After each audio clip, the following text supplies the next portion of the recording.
It is now time to properly calculate course duration as well as lesson duration, because for now we are only showing up some random data in here.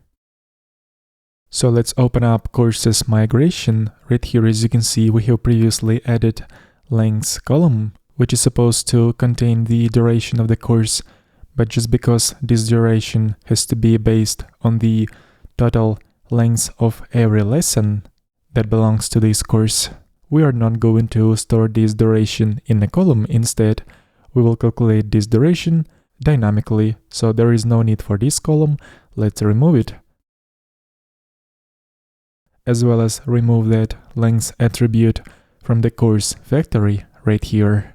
Also, we refer to this attribute inside course seeder in every element of this array with random values for courses. So I'm going to remove the length attribute from all these objects. And so what we're going to do instead is we will add this length attribute on the lessons table by calling method unsigned small integer. So we will present this duration in seconds. And unsigned means that this value has to be positive. Now let's add this attribute to the lesson factory among all these other attributes. Right here, let's use faker to generate random value based method number between. We're going to grab random number in a range starting from 60 up until to 20 minutes. Here, to get the amount of seconds in 20 minutes, we're simply multiplying 20 by 60.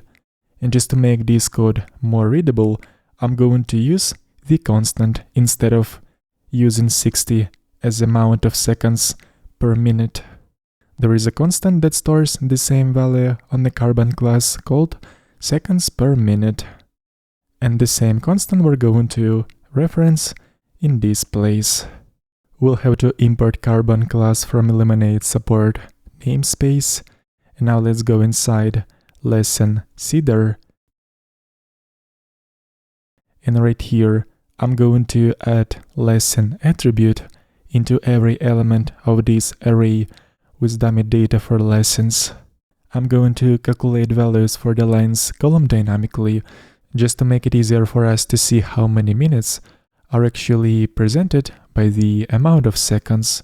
So for example, in this case, we're clearly seeing that this expression represents 9 minutes 20 seconds. Next, I'm gonna quickly go through every element within this array and add that same length attribute with different values.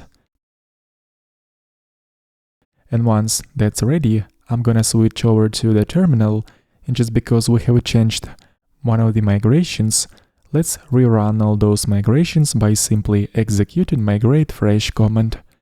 And also let's seed the database at the same time by specifying seed flag. Now let's check if the new column length has been added to the lessons table.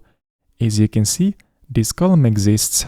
And now that we have prepared database to be able to calculate the total duration of the course, let's get to it in the next lesson.